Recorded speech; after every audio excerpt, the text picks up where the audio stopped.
enough of the ugly dancing. Better tell us a story.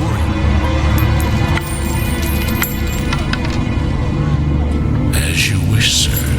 But freak, huh? I'll tell you a story about freaks that you'll surely relate to. Perhaps you'll even find that we aren't very different. Before the Ash Curse came, the Outcasts were the most feared gang of brigands. The world despised them, and they repaid it with twice the hatred. They robbed and killed the rich and the poor alike. The gang was unstoppable, corrupted by wealth, fortune, and impunity. The Outcasts descended into madness. They now wished for an artifact granting unmatched power. The Ash Box. They embarked into the Valley of Death to recover the box. And atop the valley's peak, they found its owner, Lady Death. "Leave me be, and you may have the box," she said. "A reward without a fight." Surely the fools agreed. However, none of them wanted to share the prize. Their strength and madness matched exactly, and they were sure to kill each other. But one tiny thing broke the balance. The most pathetic of the outcasts, the weakling, grabbed the ash box. "I shall have the power," but he couldn't handle it. The box slipped out of his hand and broke into pieces. The cloud of ashes arose, corrupting every being, defiling air and soil, but most of all, corrupting the outcasts. Each in their own way, they paid the price for their hubris. That is the world we live in, and until the curse is lifted, we are all freaks, sir. Well, so you call us freaks, Bard. You are yet to see the worst of us. Let's show 'em, fellas.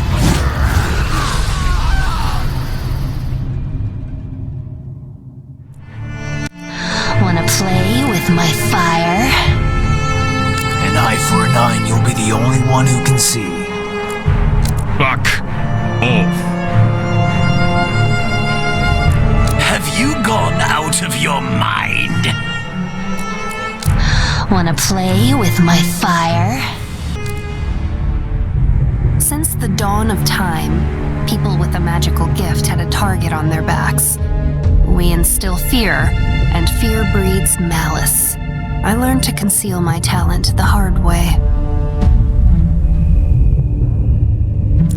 I trusted my fiancé and revealed my secret, and that same day, I was laying in the mud surrounded by a mob of bloodthirsty loons. Rusty pitchforks and blazing torches pointed at my face. That day, I killed for the first time. I managed to escape and join the outcasts, a gang of hardened pariahs like myself. Wherever our righteous anger took us, we settled the scores in blood. When we broke that damn box and released the Ash Curse, the simple folk blamed the mages. The witch hunt ensued, and a week hadn't passed before I ended up at the stake. I was burned to the cheerful cries of peasants, but those turned into screams of terror as I suddenly rose from the ashes. The curse gave me power. It made me one with the flames of retribution that swallowed my offenders. The curse gave me power, but it played a twisted joke on me. The pain I suffered at that stake, it stayed and defiles every moment since my rebirth. The prophet, he found me on his own. He assures that Lady Death can rid me of pain. If this is true, I will make her do that. He asks me to kill Lady Death, and he says that it will break the curse. This world, it's full of scoundrels, and I'd enjoy watching their torment. But if regaining my peace means ridding them from the curse as well, screw it, let it be so.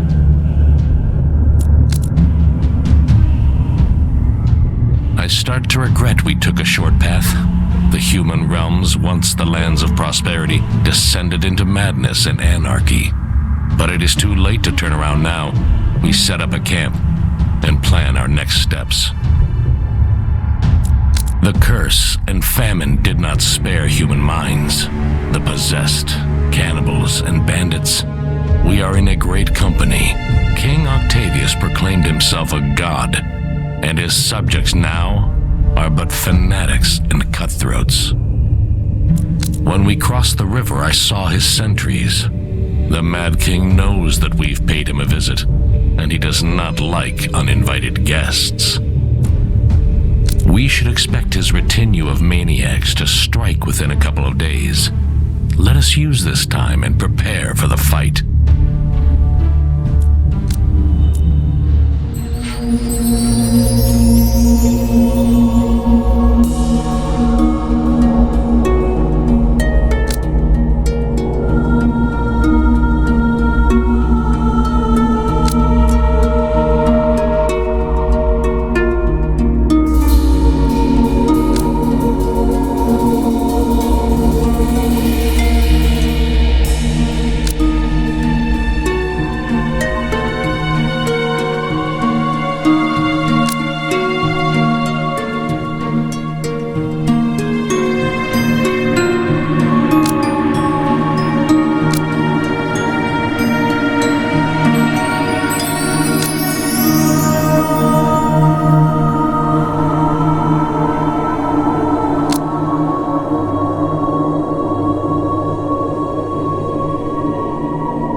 wife, she made me forget it. Kathleen always saw the best in others. I started to, at times. She led a modest life of a village healer, until one day the fat cats from the capital stopped at our village to have a bit of fun. They behaved like they were in charge. They were drinking and whoring around, growing more violent by the moment. When a village elder confronted them, they tortured the old man to death's door. Kathleen tended to his wounds, but he died in her hands.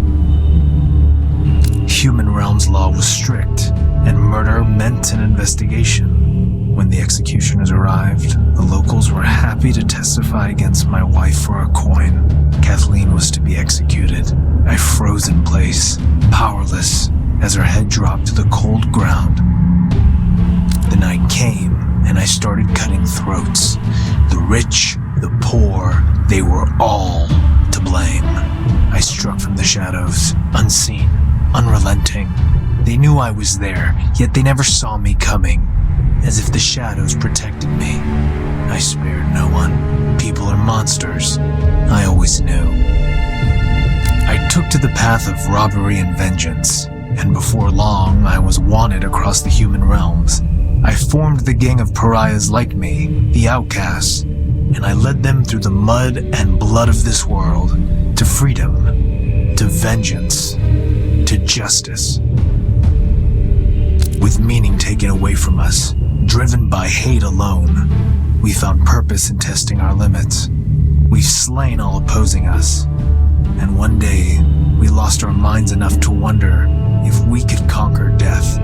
Long story short, we released the Ash Curse and doomed all for eternity.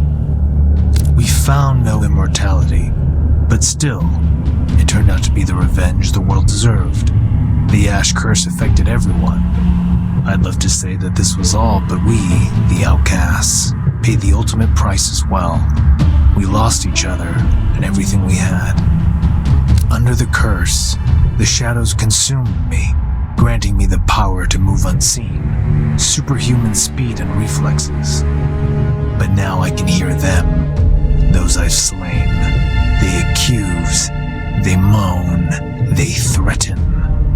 They just won't shut up. And Kathleen, I can hear her voice too. It's madness. The voices drive me insane. I must get rid of them. The Ash Master, a shady prophet who says he has the answers, offers his help. I know a snake when I see one, and I can see through that old viper.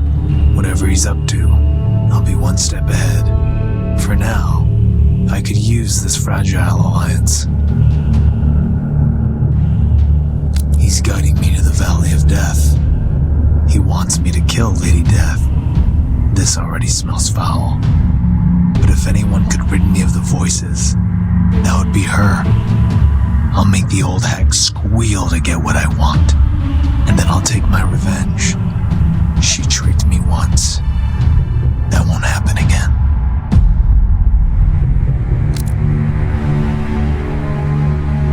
We've arrived. The Forbidden Grove. We'll have to stop here and pitch camp. The curse defiled these once sacred woods with hideous mutations. There is a lurking danger behind every tree here. A wereboar, a giant rat, or any other beastly abomination. The ancestor is the ruler of these lands, the father and the king of all beasts. The curse changed him, and I suspect not for the better. He's picked up our scent, and he won't let us pass. We have but a couple of days before he tracks down our camp. You must prepare to fight him.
as a foundling, I did not talk too much to other people. I let them consider me ingenuous, stupid, but I just felt everything they hid behind their smiles.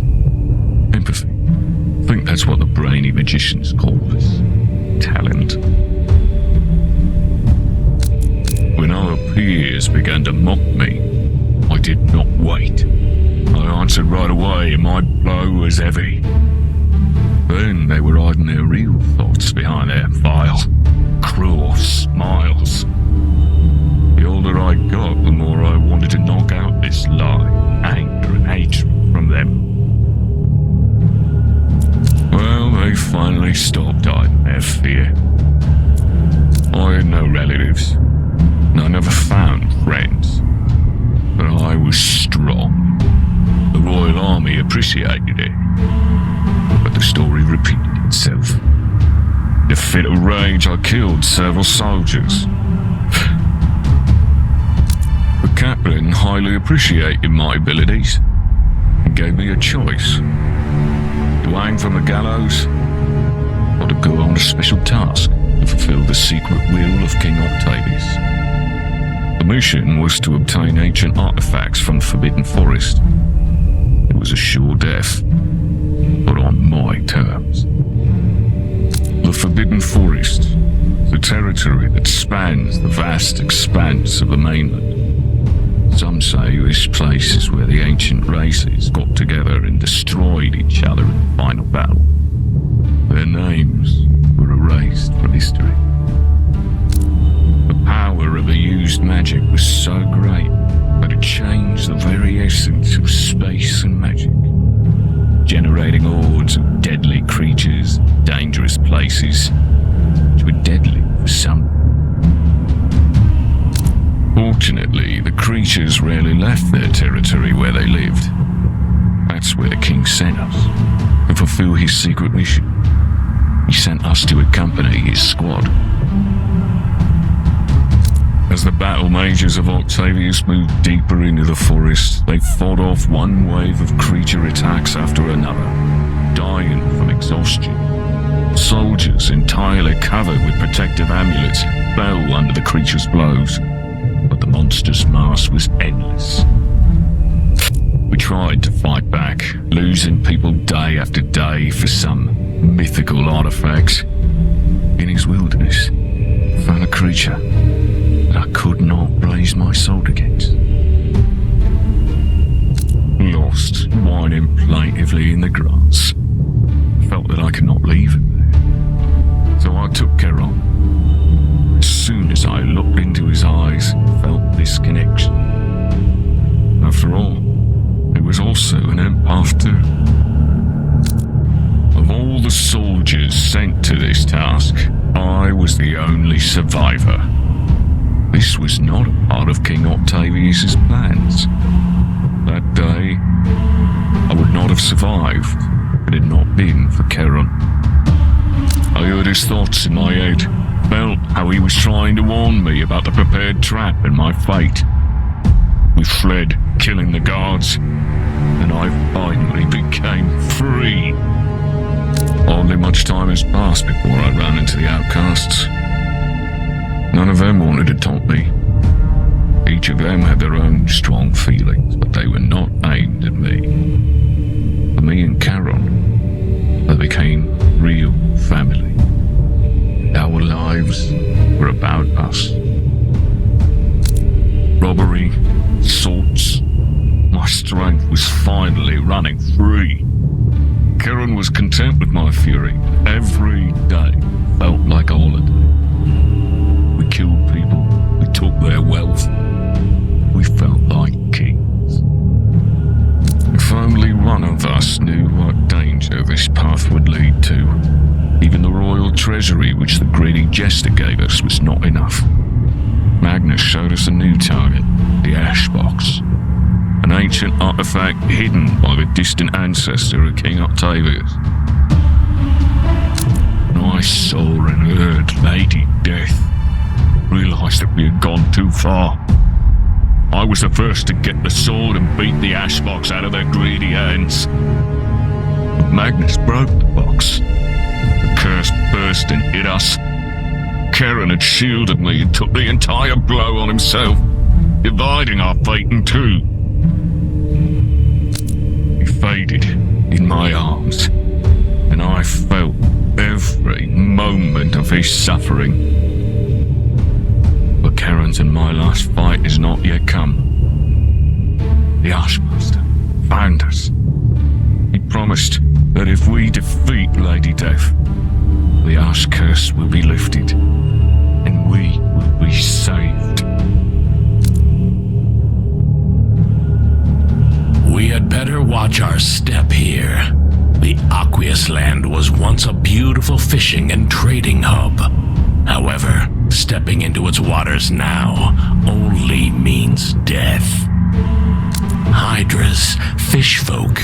Rumors say that even a seabed lord has come ashore. All the creatures that used to inhabit these waters are now out to get the local fishermen and occupy new territories. We are right in the middle of a spawning nest now. Let's break camp here before their reinforcements arrive. If we don't leave this place soon enough, we will have to fight Leviathan, the god of the sea.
The meat.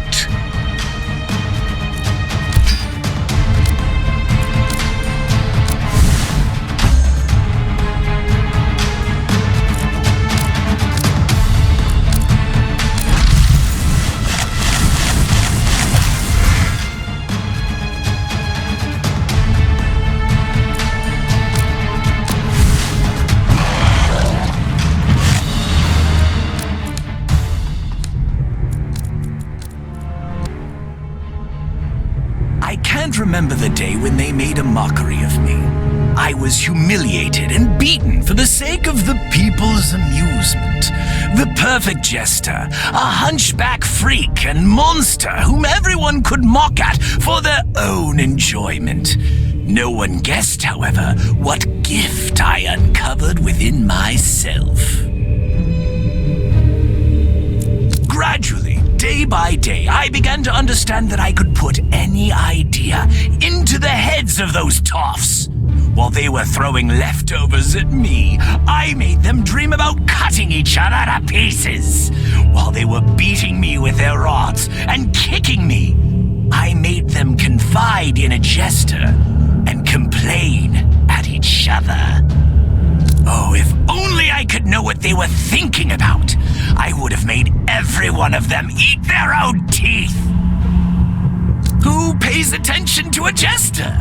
To an idiot stupidly dancing for public? No one! But I, oh yes, I heard everything. And I knew everything. I memorized it and dreamed every night. I dreamed of revenge. This world must get what it deserves. My dancing always used to amuse King Octavius, and I was in the loop about every single one of his dark deeds. About everyone who choked on blood and poison by his order. And then, oh yes, I figured out the way into his treasury. And I found out the secrets of all the great artifacts he had collected. But the most important discovery I made was the ash box. Day by day, delving into ancient manuscripts, I studied its power and how to attain it. When I found out there was little left to do, my revenge was near, and I imagined all those lowlifes choking on blood. The mysterious artifact concealing a great power within, capable of turning the world upside down. What did I need? Just a few scoundrels who were sufficiently delusioned with life and totally lacked any instinct of self-preservation. The world I will change is so full of rumors. I had no difficulty in finding the crooks I sought. Outcasts, greedy fools who killed for fun and stole for pleasure. First of all, I blinded their sense of reasoning with lust for the royal treasury. And then I made each of them long for only one thing: to find the box, which would make all their dreams come true, make them rich and great. What naive fools they were! They led me to the box, and its power, its wild power, made the task even easier. Now they believed that they hungered for it for themselves. I put the idea into their heads that they were getting in each other's way, vying with one another. I let them get into a fight while I took the box and smashed it up, broke it into pieces, releasing this incredible power. I felt it washing over me, changing me, and filling every cell in my body. My plan was perfect, as they tried to rip each other to shreds. The power I obtained from the box, there was now a power flowing through me, with which I could finally have my revenge on everyone who had spat on me and thought that they could do it without being punished. But I could not imagine that this power might be even greater. The Ashmaster sought me out and told me that there was far, far more. The box contained a mere fraction of this power, only a small part of it. But if I kill Lady Death, or rather, the wretched part of her that remains, then I will obtain all of it! I just need to get to her! I just need to get to them! We've arrived. The Forbidden Grove. We'll have to stop here and pitch camp. The curse defiled these once sacred woods with hideous mutations. There is a lurking danger behind every tree here. A wereboar, a giant rat, or any other beastly abomination. The ancestor is the ruler of these lands, the father and the king of all beasts. The curse changed him, and I suspect not for the better. He's picked up our scent, and he won't let us pass. We have but a couple of days before he tracks down our camp. You must prepare to fight him.